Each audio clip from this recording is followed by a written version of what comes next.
Assalamu alaikum dear student. Welcome to Sofa English High School. Today we will see the lesson number 2.2. Nature created man and woman as equal. We all know that God provided all facility man and woman as equal. But unfortunately in our society we differentiate between man and woman. So boys and girls, in this lesson we will learn about man and woman as equal created by God. So let us start to reading this lesson first, and then after we will solve the question answer of this topic. So stay in this video and learn how to man and woman are equal. So you can observe this picture. At the first picture we can see the boys are going to school but the girls are doing work at home. But in second picture we can easily observe that boys and girls both are going to school. And in second picture you can see a young lady hold a baby and also container on her head. And other picture we can see that a lady can teach to the student in a school. And in B question means in B picture you can see man and woman also can work at home and woman can also work at office. So we should not be differentiate between man and woman because God made it as equal. Okay, so let's start to learn about man and woman as equal. Okay, so I am going to read the first paragraph so you can observe and you must be pay attention on the word which I am reading. So boys and girls, I am going to read it. Be ready it. Okay, first, the house and its surrounding are a sight of peace in the early morning of April. It is a month of April and there were peace.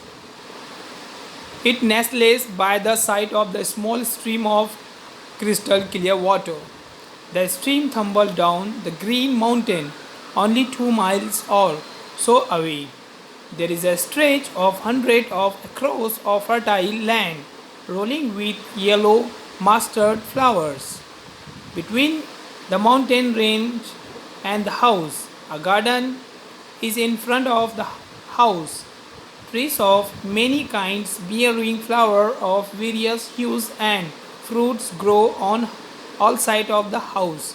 Here the writer mentioned the atmosphere of the writer, their surrounding and nature.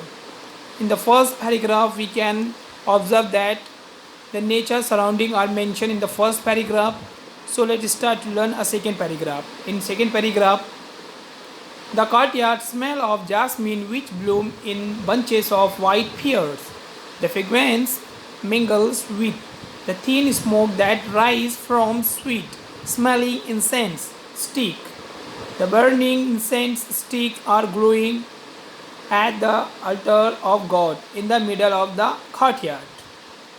And in the third paragraph, Ashangbi is in her reading room and is busy writing on articles. She is a middle-aged mother of 3 children and a journalist and women's rights active. So in the third paragraph, Ashangbi is the first character. She is reading something in her room, means she is reading and writing articles, and she is a middle age. She had 3 children and she also a journalist and women's rights active. Lanthoi, her youngest daughter, entered the room. She is an intelligent girl.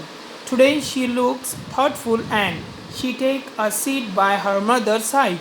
At the sight of her child, Ashangbi lovingly asked, "Have you finished your study, my dear?"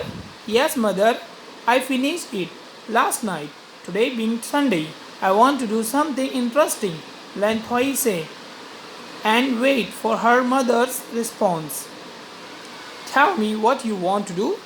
Ashangbi asked her quite amused. "Mother, tomorrow I am going to represent the Siroi Lily House as a speaker in a symposium at our school.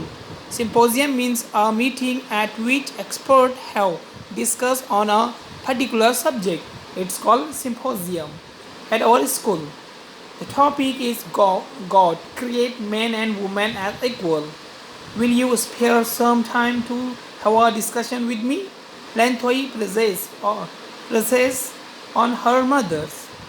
Lantoi has just had a discussion with her father on the topic.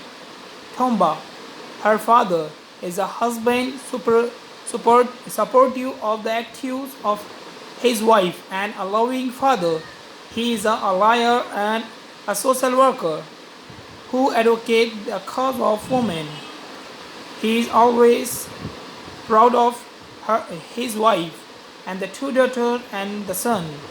In time of need, he extends his helping hands to his wife and children and to the society at large. He does not discriminate between a man's work and woman's work anywhere.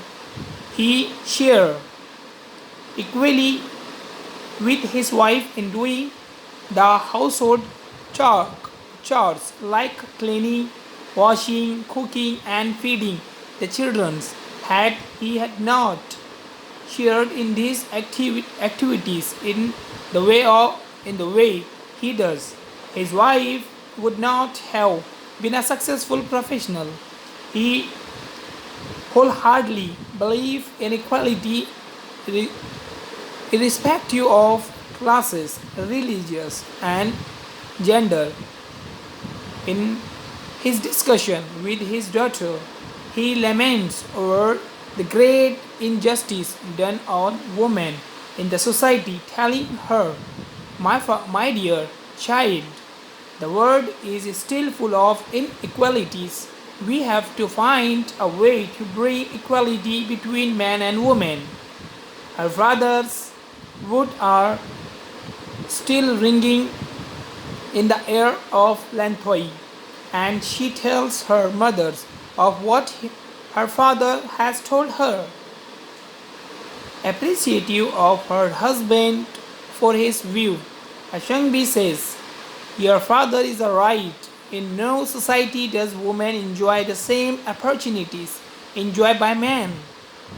It is because of your father that I will not differentiate or inequality at home. But outside our home, I have seen that women have been subjugated in many ways. It is against that will of God. God has sent men and women to our earth to share the joys and sorrow of life equally. To share His, yes.